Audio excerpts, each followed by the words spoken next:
Šią progą norėčiau su jumis pakalbėti apie vyrų erekcijos sutrikimus. Apie 70% vyrų nuo 55 iki 75 metų amžiaus turi vienokio ar kitokio erekcijos sutrikimų. Didžioji dalis šių sutrikimų kyla dėl kraujagyslinių problemų. Noriu pasakyti, kad yra puikus būdas šiems sutrikimams gydyti.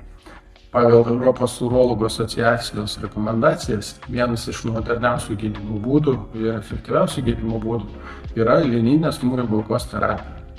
Mes savo klinikoje turime puikų aparatą Renova, kuris įrodė savo veiksmingumą daugelį klinikinių tyrimų.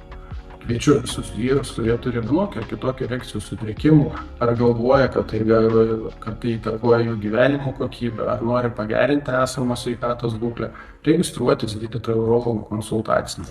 Nes ankstyva ligos diagnostika ir laiku pritaikytas gydymas duoda žymiai geresnius gydymo rezultatus.